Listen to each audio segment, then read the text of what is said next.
आप देख रहे हैं सुदर्शन न्यूज। स्वागत है आपका। बजट पर हमारी इस विशेष चर्चा में हम अलग अलग पहलुओं की समझने की कोशिश कर रहे हैं। इस बजट के अलग अलग प्रावधानों को विस्तार में समझने की कोशिश कर रहे हैं। पॉलिटिकल एंगल क्या है, अलग अलग राजनीतिक दल इस पर क्या कह रहे हैं, ये भी हम आपको दिखा रहे हैं और उनकी बात आप सीधी सुन पा रहे हैं। बहुत सारे मेहमान, एक बहुत बड़ा पैनल इस वक्त हमारे साथ पहले से लगातार जुड़े हुए हैं। तूफानी सरोज जी, सांसद मछली शहर से समाजवादी पार्टी के। इसके अलावा हमारे साथ अभी जुड़ गए हैं राजेंद्र अग्रवाल जी। सर बहुत स्वागत आपका, मेरठ से बीजेपी के सांसद हैं। हमारे साथ गोपाल अग्रवाल जी पहले से जुड़े हुए हैं, बीजेपी के नेता। सत्याबेन है हमारे साथ, कांग्रेस नेता। और इसके अलावा हमारे साथ एक पैनल और भी जुड़ा हुआ है, मेरी सहयोगी शुभ्रा उनके साथ है बाहर से, हमारे न्यूज रूम से। उसमें अनुराग वर्मा जी, वरिष्ठ पत्रकार। सर आपका एक बार फिर से स्वागत है। इसके अलावा जेडीयू के युवा मोर्चा के अध्यक्ष प्रत्युष नंदन जी हैं, आपका भी स्वागत है। ये तमाम हमारे साथ। और इसके अलावा ब्रजेंद्र दत्ता, फिल्म समीक्षक, ये भी हमारे साथ आ गए हैं। दत्ता साहब आपका भी बहुत स्वागत है, अगर आप मेरी आवाज सुन पा रहे हैं तो। सबसे पहले मैं इस चर्चा की शुरुआत एक बार फिर से करूं तो अनुराग जी के पास जाना चाहूंगा मैं। शुभ्रा, अनुराग जी के पास जाना चाहूंगा। जाने से पहले, इस ब्रेक पर जाने से पहले उन्होंने सारी बहस सुनी थी। मैं एक पत्रकार के नजरिए से अनुराग जी आपसे जानना चाहूंगा कि इतनी सारी बातें सुनने के बाद आपने जो कहा कि चिदंबरम साहब ने बड़ी अच्छी भाषा का इस्तेमाल किया, क्या बजट भी अच्छा था? देखिए, बजट जो अच्छा है या उसके अगर आप एकेडमिकली देखें तो बजट बहुत अच्छा था। जो उन्होंने भाषण दिया वो बहुत अच्छा था। लेकिन जो अग्रवाल साहब जो जिस तरह से बोल रहे हैं कि जो फंड्स के जो प्रॉपर, अब जैसे फूड सिक्योरिटी बिल 10,000 करोड़, कोई नहीं मान सकता कि हिंदुस्तान जैसे देश में 10,000 करोड़ में फूड से हर किसी को खाना मुहैया कराया जा सकता है। जी। अगर आप दूसरे भी चीजों को देखें तो जो मेन जो प्रॉब्लम्स है हमारे देश की, सुरक्षा की इतनी बड़ी प्रॉब्लम है, वो उस पर बहुत ज्यादा कुछ चर्चा, ऐसी कॉन्क्रीट बात नहीं करी गई। अगर हम देखें कि जो बजट में जो मेन पॉइंट्स आए हैं, जिसपे सबसे ज्यादा हुआ कि महिलाओं के ऊपर बहुत फोकस किया गया। महिलाओं पे फोकस क्यों किया गया? क्योंकि पिछले दिनों ऐसी घटनाएं हुई जिससे यूपीए की सरकार पे महिलाओं की सुरक्षा को लेकर कई सवाल उठाए गए, तो वो कहीं ना कहीं उससे प्रेरित लग रही थी। जी, तो मतलब आपको लगता है ये भी पोल प्लैंक है, महिलाओं की बात करना? वो तो ही है, वो तो एकदम क्लियर कट है। इस समय जो भी चीज चुनाव से, लोकसभा 2014 के चुनाव से पहले जो भी हो रहा है, वो सारा चुनाव से कहीं ना कहीं चुनाव में उसको जो है भुनाने की कोशिश करने वाला प्रयास होगा। जी, लेकिन आपको लगता है, चलिए महिलाओं की बात अगर कर भी दी, 700 करोड़ रुपए काफी है? नहीं है, क्योंकि आप उसको एकेडमिक लेवल पे मत देखिए ना, उसका इम्प्लीमेंटेशन देखिए। आप अगर कोई बिल ले आएंगे तो आपने कह दिया कि हैरेसमेंट एट वर्क फोर्स पे के लिए हम जो है कुछ एनालिसिस करेंगे और कुछ कानून लाएंगे। उसका प्रैक्टिकल इम्प्लीकेशन क्या होगा, उसको इम्प्लीमेंट कैसे किया जाएगा? क्या वो ऐसे कुछ और कॉम्प्लिकेटेड कानूनों की तरह नहीं हो जाएगा जिसका इम्प्लीमेंटेशन इतना डिफिकल्ट है कि हम जो है उसको जो है डेली लाइफ में वो प्रॉब्लम बन जाए? अच्छा, क्या लगा आपको अनुराग जी इस बजट में? बातें राजेंद्र अग्रवाल जी, मैं आता हूं आपके पास वापस। सर राजेंद्र अग्रवाल जी, बीजेपी सांसद हमारे साथ हैं। राजेंद्र जी, क्या कहना है आपका? आपको क्या इसमें अच्छाई और क्या बुराई दिखाई दी इस बजट में? देखिए, ये जो बजट है जी, ये यूपीए की भ्रष्ट सरकार के मजबूर वित्त मंत्री का बजट है जी। और मैं इस बात को थोड़ा सा खुलासा करना चाहता हूं। जी प्लीज। एनडीए की सरकार ने जब उसका कार्यकाल पूरा हुआ तो 8.5% की जीडीपी ग्रोथ पर उसको हमने छोड़ा था। जी, आप उसको ऐसा समझे कि हमने 8.5 फीट लंबी चादर यूपीए सरकार को दी थी, जिसको उन्होंने कभी 6 इंच काटा, कभी उसको उन्होंने 1 फीट काटा, कभी उसको 4 इंच काटा, और अब वो जो चादर है वो 5.5 फीट की रह गई। जी जी जी। अब हमारे वित्त मंत्री जी बहुत बड़े आदमी हैं, बड़े कद के आदमी हैं, तो उस 5.5 फीट की चादर में ये जो मजबूर वित्त मंत्री है, कैसे अपने पांव ढके, कैसे अपने सर ढके, ये बड़ी भारी समस्या है। जी जी जी जी। और इस बात से आप समझ सकते हैं कि ये चुनाव से पहले का बजट है, इस सरकार का अंतिम बजट है जी। उनकी इच्छा बहुत थी कि कुछ ऐसा कुछ कर दें, गेम चेंजर उन्होंने शब्द प्रयोग किया था जब ये कैश ट्रांसफर की बात कही थी, खुद उन्होंने कहा था। हालांकि उससे उनकी नीयत का पता चल गया कि यूपीए की सरकार आम आदमी का भला करने की दृष्टि उसके ज्यादा नहीं है, वो गेम चेंज करना चाहते, किसी प्रकार सत्ता में आना चाहते, अलग बात है वो। लेकिन मैं ये कहना चाहता हूं कि यदि उनके पास संसाधन हुए होते तो वो जरूर 10,000 करोड़ नहीं रखते, फिर वो इस खाद्य सुरक्षा के लिए ज्यादा रखते हो। जी। क्योंकि इस मजबूर वित्त मंत्री के पास न तो पैसे हैं, न इसके पास विजन है। इन्होंने खुद स्वीकार किया है कि एफडीआई के बिना काम नहीं चल सकता, और एफडीआई को लाने के लिए जो कुछ वो कर सकते हैं, अपने मार्केट्स को भी एक प्रकार से वो धीरे धीरे गिरवी रखने जा रहे हैं। ये ऐसा बड़ा चिंताजनक पहलू है इस बजट का, जिसके परिणाम आगे आने वाले समय में दिखाई देंगे। ये कुल मिलाकर के बहुत निराशाजनक बजट है। मतलब इसका जी आप ये कहना चाह रहे हैं कि चिदम्बरम साहब तो काबिल आदमी हैं, लेकिन उनको जो रिसोर्सेज दिए गए हैं इस सरकार के द्वारा वो इतने खराब हैं कि इसमें वो कुछ नहीं कर पाएंगे। नहीं, देश के वित्त मंत्री यदि वो है तो काबिल तो है ही वो। जी। और कई बार जो है आम आदमी को नहीं, प्रणब मुखर्जी और उनमें ज्यादा काबिल कौन है? नहीं, मैं इस बहस में नहीं पढ़ता। मैं काबिल तो दोनों ही हैं जी, लेकिन एक दृष्टि होती है, एक पार्टी की दृष्टि होती है। जी। कुल मिलाकर के देश के अंदर दलीय लोकतंत्र है। यदि उसकी चेयरपर्सन सोनिया जी हैं, यदि उसके सबसे बड़े नेता राहुल गांधी हैं, उनकी जो दृष्टि है, उनकी जो सोच है, उनकी जो समझ का स्तर है, उसी को उनको ट्रांसलेट करना है। तो उसमें वैयक्तिक बुद्धिमत्ता उतनी इंपॉर्टेंट नहीं है। लेकिन कुल मिलाकर के जो मैं कह रहा हूं, वित्त मंत्री जी हमारे बड़े बुद्धिमान व्यक्ति हैं, लेकिन उन्होंने अपनी सारी बुद्धिमत्ता को इसमें खर्च किया है कि कैसे वो आम आदमी को एक इल्यूजन उसके सामने खड़ा कर सके, उसको लगे कि बहुत कुछ किया गया है, लेकिन वास्तव में इसमें कुछ हुआ नहीं है और कुछ ज्यादा हो भी नहीं सकता था। सत्याबेन के पास आऊंगा, आप मुझे पता है इन सारे आरोपों का जवाब बहुत इत्मीनान से देंगी आप, लेकिन तूफानी सरोज जी बहुत देर से मुस्कुरा रहे हैं, सुन रहे हैं। उनको लग रहा है कि उनका काम तो यहां पर बैठे बीजेपी के दूसरे नेता कर रहे हैं, लेकिन तूफानी सरोज जी हम आपको जाने नहीं देंगे ऐसे। हम पूरी बात सुनेंगे आपकी कि किस तरह से किसानों के खिलाफ है ये बजट। और राजेंद्र अग्रवाल जी ने अभी जो बात कही कि चिदम्बरम साहब को 5.5 फीट का जो है कपड़ा दिया गया कटा पिटा, इसमें वो क्या क्या ढके, कुछ जोड़िए सर इसमें।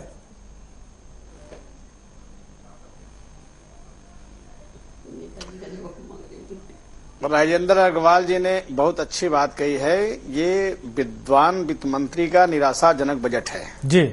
और अगर ये वित्त मंत्री स्वतंत्र रूप से इस बजट को बनाए होते जी, तो निश्चित तौर से बजट जो है कि देश के लिए सही दिशा में ले जाता और सही बजट होता जी। अभी बजट में आपने देखा होगा कि इन्होंने शुद्ध पेयजल के लिए, स्वच्छता के लिए 12,260 करोड़ रुपए की व्यवस्था किया है। जी बिल्कुल। जबकि आज शुद्ध पेयजल की विकट समस्या है। शुद्ध पेयजल न मिलने की वजह से आज लोगों की किडनी खराब हो जा रही है, हार्ट खराब हो जा रहा है, तमाम तरह की बीमारियां पैदा हो रही हैं और 150 फीट तक जो है पानी प्रदूषित हो गया है। 150 के ऊपर फीट के ऊपर का पानी पीने लायक बिल्कुल नहीं है। ऐसे में ये जो 12,260 करोड़ का प्रावधान सरकार ने किया, मेरे समझ में नहीं आ रहा है इतने बड़े मुल्क को शुद्ध पेयजल की व्यवस्था कैसे करेगी। अब इनको शुद्ध पेयजल देने के लिए डीप बोरिंग की व्यवस्था करके पानी की बड़ी बड़ी टंकियां बैठा करके डोर टू डोर पानी सप्लाई करना होगा, जिसमें एक एक गांव सभा में काफी बजट खर्च होगा। उस पॉइंट ऑफ व्यू से इन्होंने ये जो बजट बनाया है 12,260 करोड़ का बहुत कम है। और अन्य मदों में भी जो इन्होंने व्यवस्था दी है वह व्यवस्था जो है कि कारगर साबित नहीं होगी। यही बात ये केवल नाम के लिए इन्होंने यही बात यहाँ पर बैठे विपक्ष के दूसरे नेतागण भी कह रहे हैं। और जिस तरह से आपके सुर में सुर मिल रहे हैं यहाँ पर इस मंच पर, तूफानी सरोज जी, समाजवादी पार्टी और बीजेपी के जिस तरह से सुर में सुर मिल रहे हैं, क्या माना जाए कि नेताजी और आपकी पार्टी अगले लोकसभा चुनाव के बाद किसी प्रकार के समर्थन की आवश्यकता अगर पड़ती है एनडीए को तो आप दे देंगे? जिस तरीके से बजट पे आपके सुर में सुर मिल रहे हैं तूफानी सरोज जी, ये प्रश्न खड़ा हो जाता है। यहाँ आप बजट पर बहस करने के लिए, बजट पर चर्चा करने जुटे हैं कि सरकार बनाने के लिए बैठे हैं? नहीं चुनाव नहीं, मुझे लगा तूफानी सरोज जी की आप की बात है। यहाँ बजट की बात चर्चा हो रही है।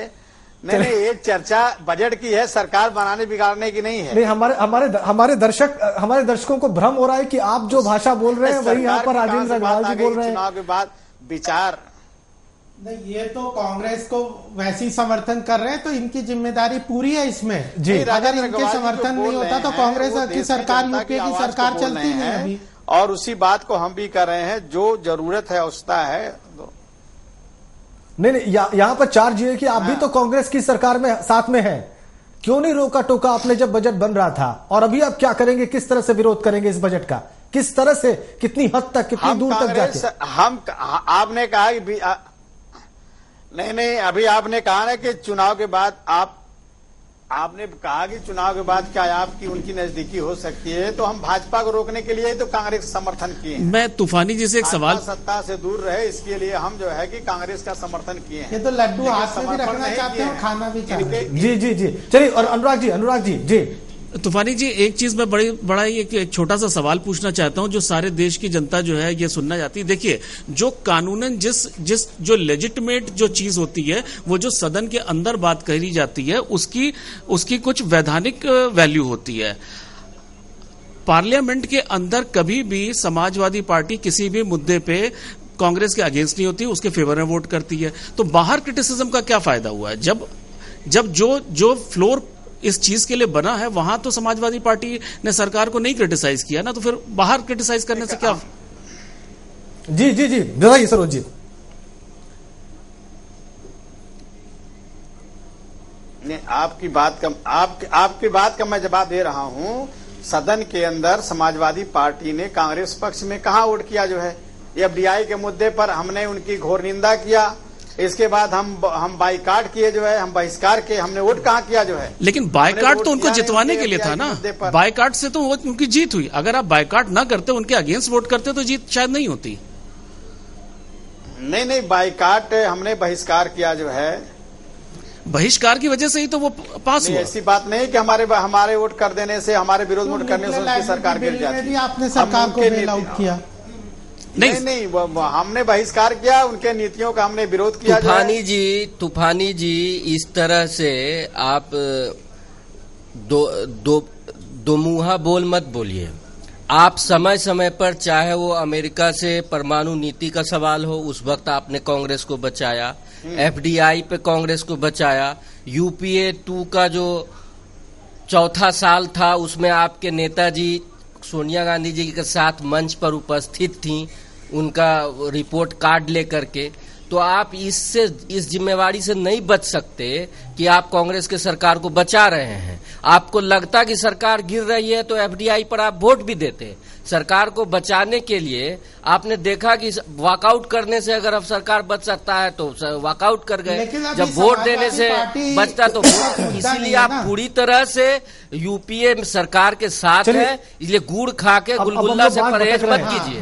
बात भटक रहे हैं बजट पे, बात भटक रहे हैं, लेकिन कुल मिला के इस बजट का विरोध आप कहां तक जाकर करेंगे? कोई विरोध का एक सिर्फ नाटक है, जनता लोकसभा चुनाव में आपको जवाब देगी। जी नहीं, हम इनसे बस इतना चाहते हैं कि जब हम इसको अपोज करेंगे तो आप लोग जो बात आप यहाँ कह रहे हैं वो पार्लियामेंट में भी कहें, बस इतनी हम आपसे रिक्वेस्ट कर रहे हैं। तूफानी सरोज जी, बस इसी बात का उत्तर चाहिए। रहते हैं हम लोग तो हमेशा ही कहते रहते हैं, लेकिन नहीं, पार्लियामेंट के चलाने में आपकी भूमिका है। डॉक्टर नंदन, पार्लियामेंट जवाब लेते हैं जी। तूफानी सरोज जी को बात करने दीजिए। नहीं, बात तो सुनेंगे आप लोग। जी बोलिए। नहीं, बात तो सुनिए। नहीं, मेरा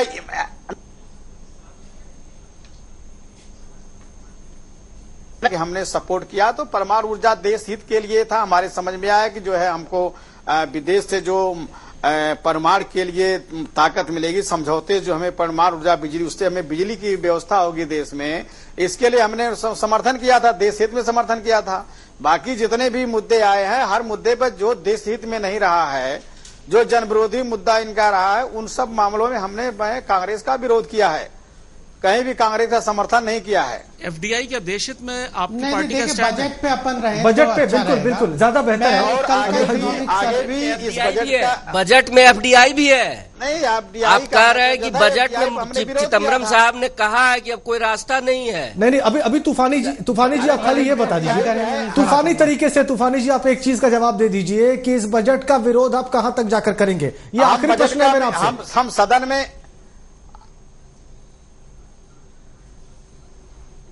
सदन में इनका विरोध करेंगे जी, जब तक ये अपना जो बजट पेश किए उसमें संशोधन नहीं करेंगे, संशोधन नहीं लाएंगे, हम सदन में इनके बजट का विरोध करेंगे। बहुत धन्यवाद आपका, बहुत धन्यवाद तूफानी सरोज जी। हम रिकॉर्ड कर रहे हैं इस बात को आपकी, और इसको ऑफिशियल स्टैंड मान रहे हैं समाजवादी पार्टी का। बहुत धन्यवाद आपका इस चर्चा में शामिल होने के लिए तूफानी सरोज जी, और ये कहने के लिए कि आप बजट में इसका प्रमुखर तरीके से विरोध करेंगे, इसके प्रावधान बदलवाएंगे, आप अमेंडमेंट करवाएंगे आप। बहुत धन्यवाद तूफानी सरोज जी इस चर्चा में इतनी देर तक हिस्सा लेने के लिए। सत्याबेन, आपसे सुनना चाहेंगे, अगर ये विरोध होता है और इस प्रकार के आरोप है तो आप लोग किस तरह से तैयार हैं? देखिए, बजट जो ओवरऑल बजट में आपको बताऊं, जहां पर चर्चा हो रही है, चाहे कहीं भी चर्चा हो रही हो, यहाँ हो रही हो, अन्य प्रतिक्रियाएं आ रही हो, ओवरऑल बजट एक तरफ तो मेरी समझ में नहीं आता, एक तरफ तो हमारे चाहे राजेंद्र अग्रवाल जी हों, चाहे दूसरे अग्रवाल जी हों, ये अर्थशास्त्री हैं जो जी। अब ये लोग कहते हैं कि भाई ताली बजाने वाला बजट है, या कभी कहते हैं चुनावी बजट है। इसका एक लबोलबाब में एक परिणाम है कि बजट अच्छा है, इसलिए कभी उसको चुनावी बजट की संज्ञा दे देते हैं, कभी ताली बजाने वाला बजट दे देते हैं। तो सही मायने में जो बजट है वो आज के समय में मैं समझती हूँ, चाहे बड़े बड़े एसोचैम हो या दूसरे फिक्की हो, किसी ने भी इस बजट की आलोचना नहीं की। सबने बताया कि ये विकासोन्मुखी बजट है, रोजगार बढ़ेगा और हमारे देश का जो विकास है आगे बढ़ेगा।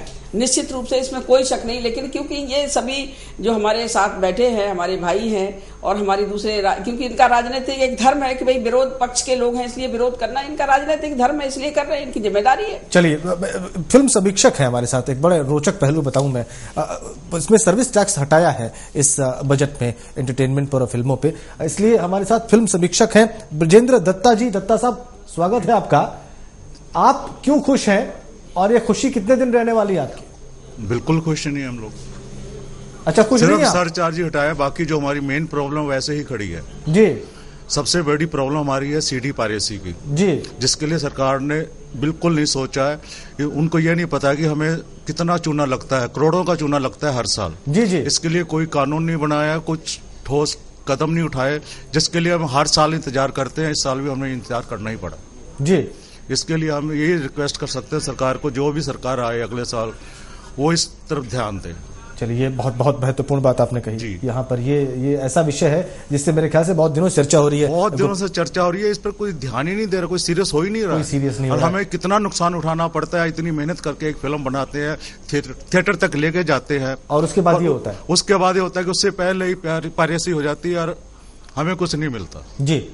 तो इसके लिए सोचना चाहिए सरकार। सत्याबेन, बहुत संक्षेप में इस बात ऐसा है, इस मामले में पहले भी काफी कुछ किया जा चुका है और मैं समझती हूँ कि इसका एक राजनीतिक और एक जो समझ लीजिए कि एक प्रैक्टिकल जो विजन है वो सामने आ रहा है और आना भी चाहिए। हमारे ऐसा नहीं है कि पहले देखिए, पहले कहाँ पर इतने चलचित्र या दूसरी चीजें आ रही थी। देखिए, इसके बाद में धीरे धीरे जो सरकारें आई है और कांग्रेस सरकार ने मुख्य रूप से सभी लोगों को साथ लेके इसमें बहुत सारे प्रावधान किए और लोगों को एक संसाधन उपलब्ध कराए जी। और हम लोग जहां पर नोएडा में बैठे हुए हैं, इसके लिए ये खुद इस बात का प्रत्यक्ष गवाह है। देखिए, मैं बीच में आपकी बात काटता हूं, चलचित्र तो बहुत पहले से चले आ रहे हैं। पहले वीडियो पायरेसी होती थी, उसमें हमने इंतजार किया, उसका भी कुछ नहीं हुआ। अब सीडी पायरेसी हो रही है। जब से ये वीडियो सीडी अपने आए हैं इस देश में, तब से उसके बाद पायरेसी शुरू हो गई है। उससे पहले कैसेट की पायरेसी होती थी। ये बहुत पुराना सवाल है जिसके ऊपर किसी सरकार ने अभी तक कुछ नहीं किया है। देखिए, इसमें तो ऐसा है ना कि जहां पर ये किसी के ऊपर प्रतिबंध ऐसे कैसे लग सकता है? लोग स्वतंत्र हैं, अपना जहां जिसको रोजगार मिलता है, शिकायत बहुत पुरानी है, रोजगार मिलता है, सॉरी, चोरी करने के लिए स्वतंत्र है, चोरी करने के लिए किसी चीज नहीं, चोरी करने के लिए चोरी। अब पायरेसी क्या होती है? चोरी करने। लेकिन देखिए, जहां पर चोरी करने की बात है कि आप सामने आइए, आप उनके खिलाफ कितनी बार आ चुके हैं, कितने केस बने, किसी का कुछ हुआ है? इतने पकड़े गए लोग, छूट जाते हैं, पता नहीं कैसे छूटते हैं, आई डोंट नो, पर हमारे लिए कुछ नहीं हुआ इस मामले में जी। इस बजट में कुछ भी दत्ता साहब आपको पॉजिटिव नहीं लगा? पॉजिटिव क्या लगा? ठीक है, 10% सरचार्ज कर दिया, उससे थिएटर में थोड़े लोग ज्यादा आएंगे, यही फायदा हुआ है, इससे थोड़ा फायदा होगा, बाकी तो कुछ हुआ नहीं है।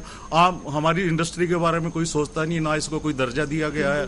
यहाँ तो है कि खुद कुआं खोदो और कमाओ, जिस दिन नहीं जाएंगे तो हमें एक पैसा नहीं मिलता, हमें बजट से कुछ नहीं मिलता। चलिए, ठीक है, ये आपका हर क्षेत्र में एक प्रतिस्पर्धा तो होती ही है और होनी जरूरी भी है। अगर प्रतिस्पर्धा नहीं होगी तो आगे कैसे बढ़ा जाएगा? जी जी। चलिए, अब वापस लौटते हैं अपने मुख्य विषय पर। राजेंद्र चौधरी जी, ये जो स्वास्थ्य बीमा योजना की बात है जिसमें रिक्शे वाले, ऑटोज और टैक्सी ड्राइवर्स को शामिल किया गया है, प्रथम दृष्टया ये बहुत बहुत बहुत बहुत मजबूत योजना दिखती है सर अग्रवाल साहब।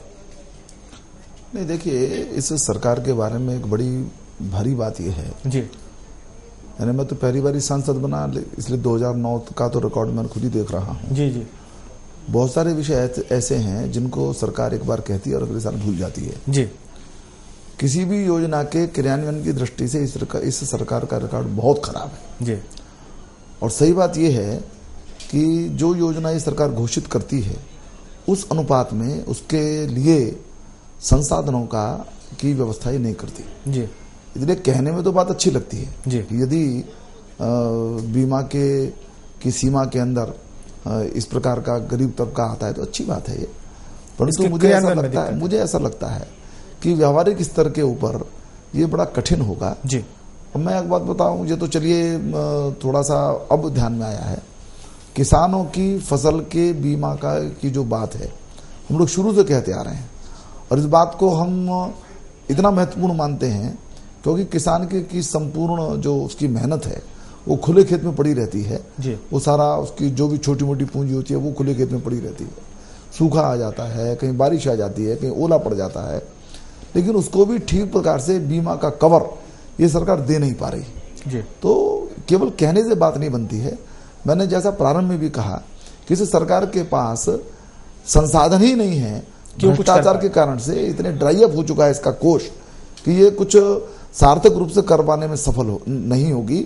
और इसलिए योजना ठीक है, परंतु योजना का क्रियान्वयन कितना होगा और कैसे होगा इस पर मैं सवालिया निशान इस पर लगते हैं। मेरे ख्याल से अग्रवाल साहब, गोपाल अग्रवाल साहब, आप कुछ और इस पे कहना चाहेंगे, लेकिन पहले मैं सुन लेता हूं अनुराग वर्मा जी की बात हमारे पैनल में है कि क्या ये बात सही है कि योजना बहुत बढ़िया है लेकिन इसके क्रियान्वयन में ही दिक्कत है या योजना बनाने में ही दिक्कत है, पॉलिसी मेकिंग की स्टेज में ही प्रॉब्लम है? अनुराग जी। देखिए, सरकार चाहे बीजेपी की आई हो चाहे कांग्रेस की रही हो जी, जो टॉप लेवल पे जो पॉलिसी बनती है सुनने में बहुत अच्छी लगती है जी। नरेगा बहुत अच्छी पॉलिसी, बहुत अच्छी योजना, लेकिन इम्प्लीमेंटेशन का आया तो उसमें इतने लूप होल्स कि वो पूरा भ्रष्टाचार का गढ़ बन गया। इसी तरह से इस बजट में भी जो बातें करी गई हैं, जो सुरक्षा की बातें, जो जितनी भी बातें हैं, सब बातें बहुत अच्छी, लेकिन इम्प्लीमेंटेशन, जब तक उसका इम्प्लीमेंटेशन फुल प्रूफ नहीं होगा फिर से वही होगा कि पैसा बर्बाद होगा, आम आदमी को, फाइनली टैक्स पेयर को कुछ नहीं मिलेगा और स्थिति वहीं की वहीं रहेगी। चुनाव से प्रेरित जो है बजट बन जाएगा, एक पर्टिकुलर तबका खुश हो जाएगा, एक नाराज हो जाएगा, एक पोलराइजेशन हो जाएगा जिससे वोट पोलराइज हो जाएंगे और चुनाव हो जाएगा जी। डॉक्टर प्रत्युष नंदन, जनता दल के युवा नेता हैं, आपका क्या टेक है? अनुराग जी जो बात कह रहे हैं और राजेंद्र अग्रवाल जी जो बात कह रहे हैं उससे आप कितने सहमत और कितने असहमत हैं? देखिए, ऐसा है कि यहाँ तो मनमोहन सिंह का इकोनॉमिक्स पिछले 20 वर्ष मेरे हिसाब से 32 वर्षों से चल रहा है जी। 32 वर्ष में 22 वर्षों से चल रहा है और ये लगता है कि इस बार के बजट के बाद ये उनका अंतिम कार्यकाल है। नहीं, वो तो खुद ही कह रहे हैं कि वो आखिरी बजट प्रस्तुत कर रहे हैं यूपीए 2 के कार्यकाल का, लेकिन नहीं, मैं ये कहना चाह रहा हूँ कि पॉलिसी के आधार पर ये पॉलिसी तब से लगातार एक ही तरह का चल रहा है, थोड़े बहुत फेरबदल के साथ जी। इस पॉलिसी के कारण बेरोजगारी बढ़ी है, शिक्षा के क्षेत्र में जो रिसर्च पर खर्च होना चाहिए वो नहीं है। इन्होंने कहा है कि 17% हमने शिक्षा के बजट में बढ़ोतरी की है, अब 65,000 करोड़ इन्होंने रखा है शिक्षा के लिए, उसमें से 27,000 करोड़ सर्व शिक्षा अभियान के लिए और 13,000 करोड़ मिड डे मील के लिए जी, मतलब 40,000 करोड़ ऐसे निकल गया, बच गया 25,000 करोड़। 25,000 करोड़ में माध्यमिक शिक्षा, हाई स्कूल और उच्च शिक्षा सब कुछ है। तो ये चाहते हैं कि रिसर्च अमेरिका में हो और उसका 100 गुना दाम पर उसको फिर हम जाकर के उसी सामान को खरीदे। इसी पॉलिसी पर मनमोहन सिंह की सरकार और कांग्रेस की नई शिक्षा नीति जो राजीव गांधी के द्वारा लाया गया था 1985 में, उसके लगातार इसी पर कार्य चल रहा है और अपने आप को समृद्ध करने के लिए न पहले कुछ किया जा रहा था न आज कुछ किया जा रहा है। और समृद्धि तब होगी जबकि रिसर्च होगा और हम रिसर्च करके अब कुछ नया खोजेंगे और उसको दुनिया में बेचेंगे।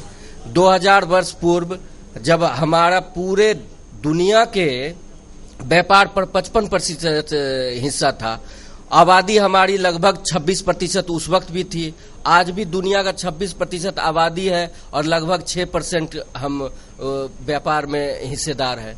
तो इस तरह से एक पूरी तरह से बैलेंस खत्म हो गया है और देश का हम भविष्य इस बजट में क्या मतलब इस पूरी तरह के मनमोहन सिंह के इकोनॉमिक्स में नहीं देखते हैं।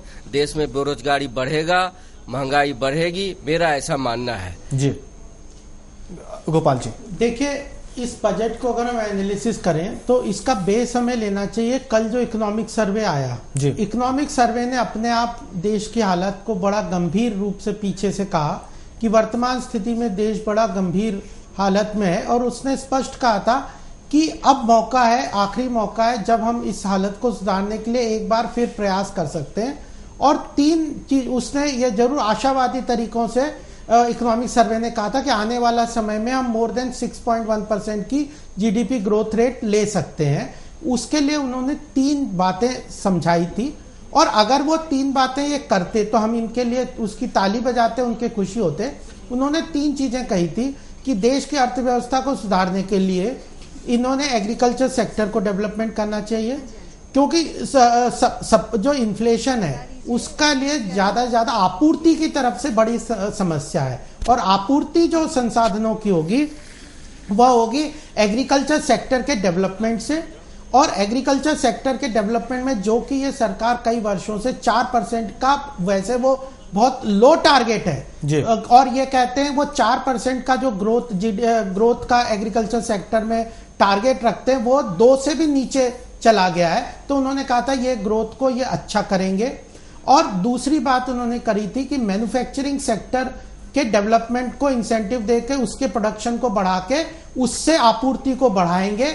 ये 2 चीजें अगर करेंगे तो इन्फ्लेशन को जो कि अपने आप में कंट्रोल आएगा और डेफिसिट फाइनेंसिंग खत्म होगी। ये 4 महत्वपूर्ण बातें कही थी। लेकिन इस बजट में आज हम जब एनालिसिस करते हैं तो एग्रीकल्चर सेक्टर के डेवलपमेंट के लिए कोई नई इन्होंने योजना नहीं घोषणा की, ना कोई रोड मैप बताया, तो एग्रीकल्चर सेक्टर के डेवलपमेंट को नहीं करा। दूसरी बात, इन्होंने मैन्युफैक्चरिंग और उस सेक्टर के लिए कोई उसके डेवलपमेंट के लिए कोई इनिशिएटिव या कोई इन्वेस्टमेंट स्कीम्स ऐसी कोई अनाउंसमेंट नहीं करी। जब ये दोनों चीजें नहीं करी तो इन्फ्लेशन जो कंट्रोल करना है या डेफिसिट फाइनेंस को कंट्रोल करना है वह ये नहीं कर पाएंगे। यह जनता को समझना चाहिए कि यह कुछ करने वाले नहीं है, केवल पार्लियामेंट में भाषण देके ये सोच रहे हैं कि जनता को हम लोक लुभावन नारों से जीत लेंगे या वो कर लेंगे। अब ये जमाना है ट्रांसपेरेंसी का, यहाँ पे सोशल मीडिया भी एक्टिव है, वैसे भी मीडिया एक्टिव है, सब लोग हैं, ये इस बात को समझ गए हैं कि इनको कुछ मिलने वाला नहीं है। चलिए, यह तो एक वैसी स्थिति है। दूसरी बात जो अभी लोग कह रहे हैं कि इनके पास संसाधन की कमी है। अब संसाधन की कमी तो उसका कारण क्या है? इन्हीं लोगों ने तो किया कि आपने जब टाइम था आपको कि जीडीपी को कंट्रोल बढ़ाते और डेवलपमेंट करते और जीडीपी ग्रोथ रेट को बढ़ाते, तो वो ना करके वो घटा दिया। तो संसाधन आप अपने कारण से संसाधनों की कमी की स्थिति में आए तो उसकी जिम्मेदारी इन्हीं फाइनेंस मिनिस्ट्री, इसी सरकार को लेनी पड़ेगी कि संसाधनों का आज जो हालत है जिसके कारण आज ये अपने आप को बिल्कुल अजीब सा महसूस कर रहे हैं, कुछ रास्ता नहीं समझ आ रहा, उसकी जिम्मेदारी भी इन्हीं सरकार की है। कोई अमेरिका ने तो ये कर नहीं दिया, ना भाजपा ने कुछ कर दिया, ये तो इन्होंने इनकी गलत आर्थिक नीतियों के कारण आज की स्थिति बहुत विकट हो गई है। उसको संभालने का एक और मौका इन्होंने अपने हाथ से निकाल दिया है। चलिए, ये मुझे पता है कि अब कुछ आपको बोलना ही पड़ेगा यहाँ पे, लेकिन आपको बोलने में दूंगा इस छोटे से ब्रेक के बाद।